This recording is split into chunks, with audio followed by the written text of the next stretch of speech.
check the mic and make sure it sound right, boys.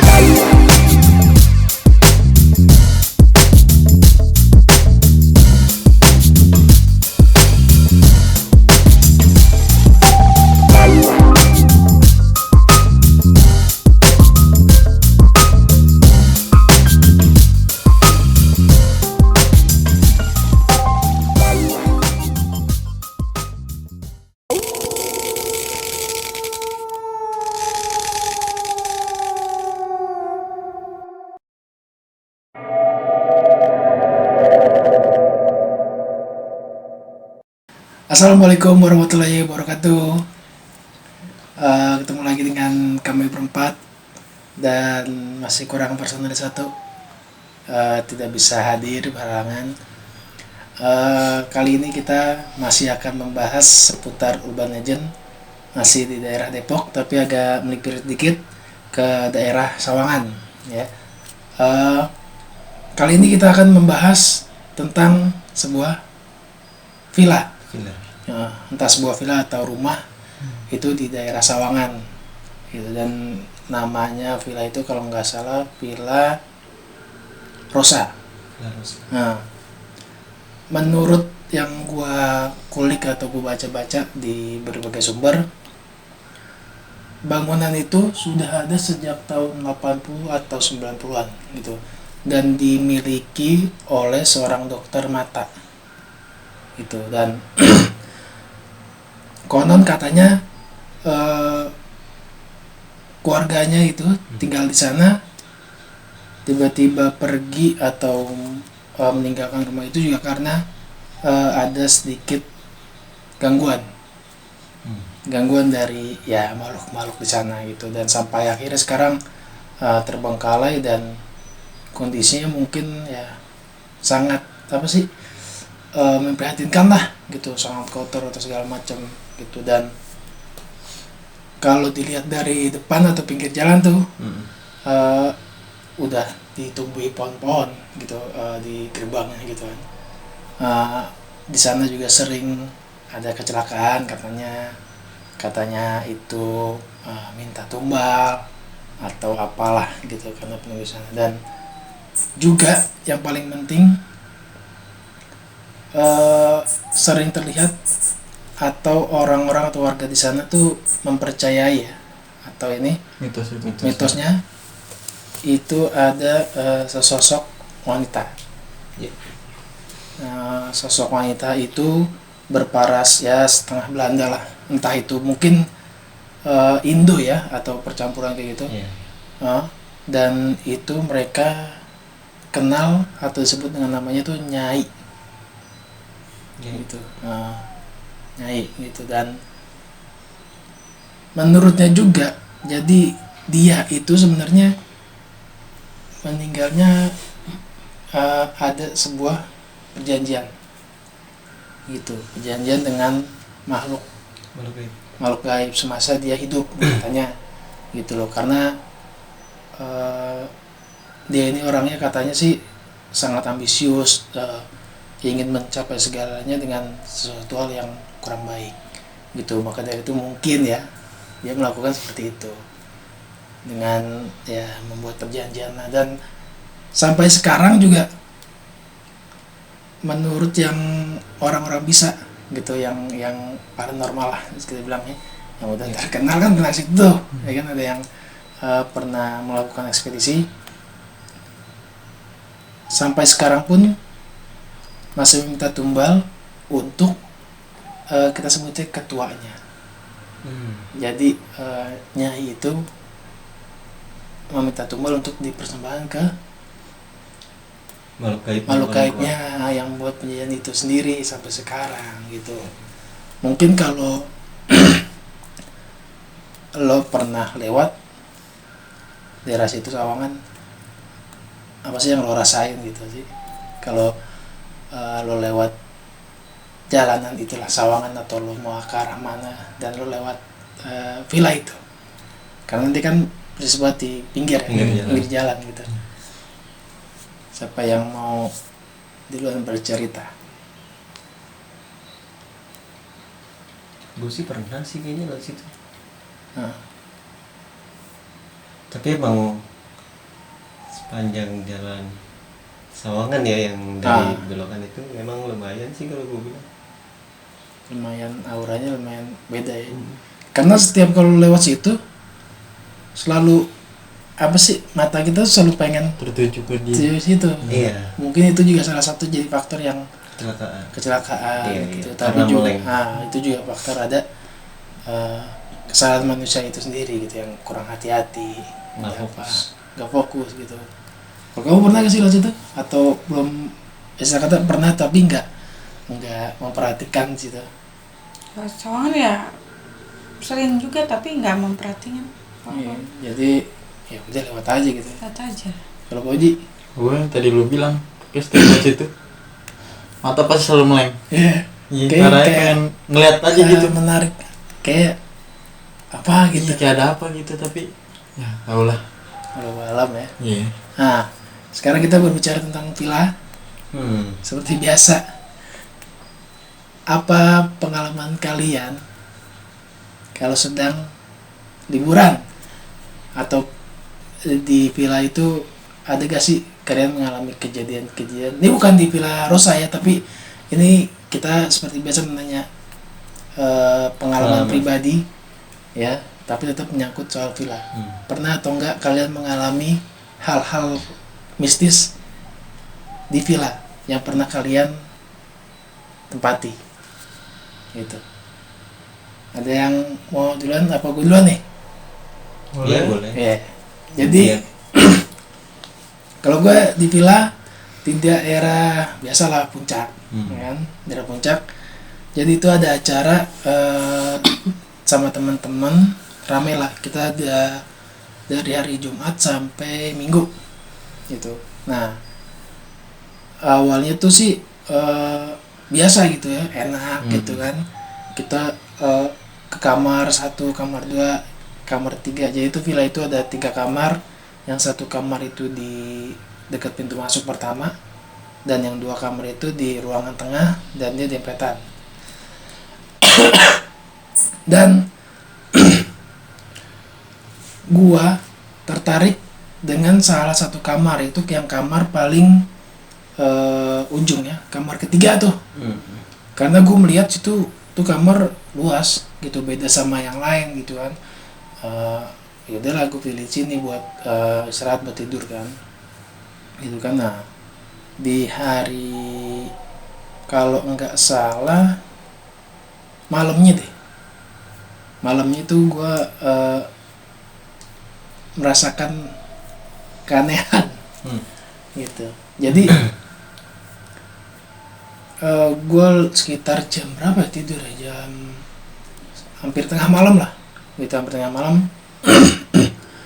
Gue memutuskan untuk istirahat. Gue masuklah kamar situ. Jadi gue juga tertarik sama di kamar itu. Jadi di kamar itu ada lemari gede dan kaca yang benar-benar bukan kaca biasa gitu, tapi kaca emang benar-benar full kaca tuh. Nah, kaca itu menghadap ke Kasur.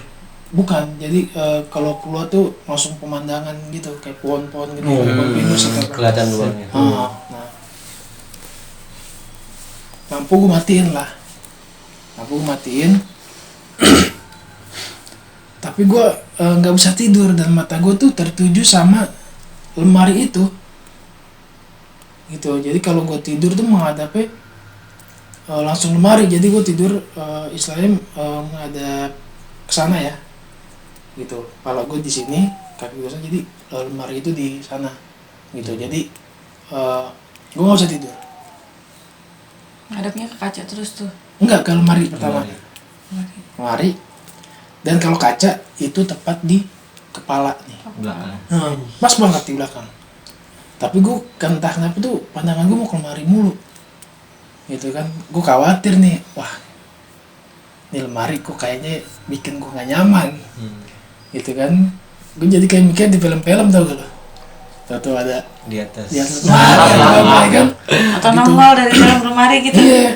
Kita berisik kan. Wah, gue khawatir tuh nggak bisa tidur kan. Setelah gue baca segala macem, sampai akhirnya gue agak sedikit tertidur, tapi masih tidur ayam gitu loh. Iya. Entah berapa lama, hampir setengah jam lah. Udah mau tidur sedikit pules, tiba-tiba tuh pas banget di luar jendela, jadi pala gue nempel sama jendela itu. Ada suara 3 kali. Suara apa? Apaan tuh? Bunyinya kek tuh. Gue langsung yang namanya kaget gitu kan. Gue kaget langsung gue nyebut astagfirullahaladzim. Nah tapi gue di situ nggak mau berisik karena di situ ada temen gue lagi tidur. Kalau gue berisik otomatis mereka bangun nih dan pasti takut juga mungkin. Nah akhirnya gue memutuskan untuk di ruang tengah. Lo keluar tuh Gue keluar, gue nyalain lampu nih sengaja gitu, jadi gue tinggal biar lampu terang, dia gue nyalain lampu cetek. Gak lama gue keluar, itu gue buka sengaja biar mereka keluar tuh. Teman-teman gue nanya, lu kenapa keluar, nggak tidur dalam? Enggak, gue belum bisa tidur, gue bilang gitu. Ya kan, udah tuh sampai pagi. Nah kejadian lagi sama teman gue cewek. Kondisi padahal mungkin tuh lagi rame-ramenya, lagi emang acara puncaknya lah. Gitu kan, dia ke kamar mandi. Itu bukan posisi mandi, itu posisi mungkin dia lagi cuci tangan atau cuci kaki gitu ya. Keluar nangis. Kenapa itu? Dia katanya diketawain. Asik. Kayak gitu juga suaranya. Iya, aku tanya, suaranya gini bukan? Kek sambil nangis. Iya. Udah fix. Kalau pikiran gue sama loh, diganggunya sama mungkin makhluk sama itu. Sampai nangis. Gue bilang, udah lu jangan berisik, biar yang lain tuh udah nggak tahu. Dia lo keep aja, gitu kan? Nah, sampai akhirnya gue memutuskan malam itu gue pindah kamar ke kamar yang pertama, yang paling depan tuh, yang kita pintu masuk. Nah, aman tidur pagi. Paginya temen gue baru cerita, memang di kamar yang paling gede itu, yang kamar ketiga, memang ada penunggunya, dan situ emang jahil, perempuan. Bang. Dan Di mana-mana perempuan ya bang? Hah? Banyak perempuan bang. Ya mungkin rata-rata mungkin ya kebanyakan ya makhluk-makhluk itu perempuan sih. Gak tahu juga Gue sih. nggak tahu. Gue juga makanya Aneh sih. gila, kenapa ya lo nggak kasih tau gue gitu kan? Ya abisnya lo udah disitu duluan, ya seenggaknya kasih tahu itu jadi bahan bercandaan tuh. Tapi bete juga gue sama teman gue kan, wah kan gue suwe ini kan, lo ngasih tahu gue tapi bercanda lah. Udah akhirnya gue tidur situ aman. Temen gue emang bilang situ katanya emang jahil itu, juga di kamar mandinya. Ya udahlah, gue berusaha untuk ya udah, mungkin ya lo masing-masing gitu, dan maaf kalau memang kita membuat ada suatu kesalahan atau membuat ngeganggu gitu. Cuman kan kita memang di sini niatnya kan sekedar mau liburan, mau bersenang-senang, tapi ya namanya anak muda lah gitu kan. Ya kalau emang salah gue bilang ya dalam hati gitu, ya minta maaf udah. Dan sampai gue diajakin untuk situ lagi, ya gue udah ngetap, gue gak mau kamar situ, kamar utama tuh yang pengalaman benar-benar di villa itu bikin gue lumayan giper. Gitu. Ada lagi Poji atau siapa, atau Rama atau kamu? Poji ada gak? Ada bang. Apa tuh? Yang belum lama kita kesana tuh. Kemarin kita bikin konten ke episode berapa itu? yang yang bareng. Iya, yang kita bareng-bareng. ngebahas jembatan Panus ya? Iya. Nah, jembatan memang Manus. Itu posisi pas kita pengen pulang. Hujan tuh ya, sempat gerimis. Yang jam Oh, pulangnya 7 jam 8. malam ya, iya. Malam ya. Oh iya. Habis Habis maghrib isya lah itu kan. pokoknya. Iya, Iya, kita- pokoknya gitu dah. Ya rencana kita mau pulang Jam 7-an ya kan. bisa, ternyata Cuma kan karena hujan. Terus Nah, itu kan posisi kehabisan air tuh. Air minum aja. Karena mau pulang jadi nggak Iya. beli dulu. Karena nggak beli. Kayak gue ngajak temen gue nih buat beli air. Beli air, gue jalan berdua. Masih gerimis posisi bang. Sebelum keluar lu ngajak apa sih, gerbang komplek kan ada pos yang udah hancur yang, tuh. yang lama. Iya, yang lama yang pas turunan. Lu ngajak apa? Yang Bimo kok nggak salah ya? Iya. Nah, Bimo. Sama Bimo. Nah, terus Jalan. Pas sebelum pos, lampu jalanan tuh bang, lampu taman udah kedap-kedip nih. Kedap di posisi gerimis ya kan. Udah tuh, gue bilang jalan. Pas nyampe pos ada orang nih. Diri senderan biasa, diem tapi. di dalam pos apa di luar pos? Pokoknya nempel di pintu deh. Oh. Iya. Di sampingnya, gue nggak tahu hitam. Tapi ada mata itu kayak kucing apa apaan tuh. Hewan. Gue nggak ngerti. Iya hewan lah pokoknya. Mata doang gitu ya. Iya. Posisi gerimis ya kan. Udah tuh. Jalan tuh gue Bimo jalan. Pas gue arah balik, kagak ada bang. Itu lampu nyala terang. Itu di pos nggak ada orang. Ini kan. Wah, gue bilang. Kenapa baru bilang Ji? Lu kenapa baru nggak ngomong pas di sana? Gue takut banget. Daripada tuh ada yang berani pulang nih, bahaya juga. Parah itu. Gua udah dah. Terus bergerak ya Ji sosoknya? Enggak kak, senderan aja udah diem. Lo nggak sapa gitu? Nggak tahu. Ya, Misi Pak gitu apa gimana? enggak, orang dia juga diem ya kan, masa dia diem aja. Jadi lu pas beli air tuh kan berangkat tuh ya. Itu lampu kedip sama ada orang. Lalu perhatiin tuh emang benar-benar Emang sosok bener-bener orang. sosok gitu ya. orang. Tapi pas lu pulang lu perhatiin lagi. Orangnya nggak ada, itu lampu nyala terang. Pas nyampe villa gue tanya sama Bimo, mau lu ngeliat orang gak tadi? Orang apaan sih? Ya lu ya kan. Lampu mau nyala dari tadi. Iya. Berarti gue doang yang ngerasain. Gimana tuh? Ngaco tuh bang. Pos yang hancur kan? Iya, yang hancur. yang udah nggak kepake, Udah nggak kepake. Gue denger juga dari situ sih. Emang udah habis maghrib nggak ada yang berani ke situ. Mitosnya sih. Iya. Iya soalnya emang Betul. apa sih emang jadi salah satu komplek itu ada pos yang udah lama lah, rata-rata udah nggak kepake sekarang gitu. Jadi lampu pun nggak ada ya. Jadi agak horor lah gitu bagi Sekarang orang. Lu mikir aja bang, itu pas udah hancur atap nggak ada, gerimis, itu orang neduh di mana? Tapi dia senderan di pos dong. Wah, coba lu gue bilang kemarin tuh udah pasti. Pulangnya dak-dikduk bang. Iya pasti dapetin situ. Rame udah main kebut-kebutan lah tuh. Lo tau gak sih? Apaan tuh kak? Situ gue juga pernah ngalamin kejadian tau. Waduh, Di situ juga. Iya. Pas juga. Lo tau gak? Kenapa itu? Itu posisinya jam berapa? Oh yang Sama kamu. ya waktu itu ya benar, coba ceritain coba. Nah, posisinya tuh habis maghrib. Sama. Sama juga mau pulang posisinya Nggak Ji. jauh ya berarti ya? Nah, posisinya kehabisan air apa disuruh beli obat sama Mamai. Kan acara keluarga tuh mau pulang, ada yang sakit nggak enak badan. Jalan berdua, motor nggak ada. Enggak yang kata kamu, kita naik motor aja. Aku nggak ngerti kan. Aku nggak ngerti dengan seberang udah jalan aja manja banget sih. Iya. Gue padahal ngajakin dia buat naik motor gitu. Maksudnya biar Batu ya? ya istilah kata aman lah, bisa ngebut. Cuman dia batu ya udah. Akhirnya jalan kaki terus cul. Iya, udah dengan setaunya aku jalan kaki dah tuh posisi abis maghrib kayak lu juga Gerimis Bisa bareng gitu ya maksudnya? nggak tahu tuh, Cuaca sama jamnya. Iya tuh gerimis nggak masalah. nggak tahu tuh. Ya jalan berdua tak ya ngalor ngidul sedikit, tapi pas udah mau masuk bundaran area pos itu kok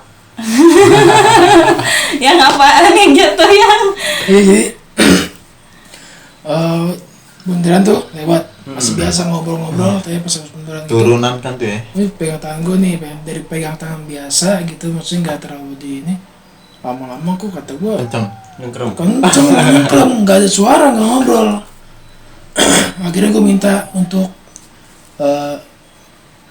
pinjam center handphone, dikasih handphone yang smartphone yang gede kan.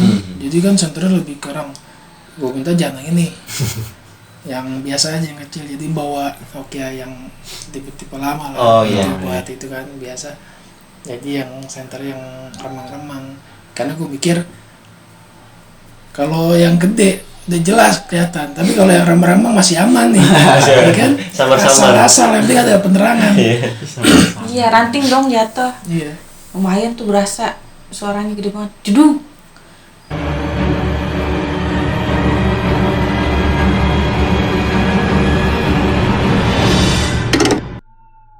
Kok nggak ada angin, tapi kok bisa jatuh, nggak ada hewan, coba tuh gimana.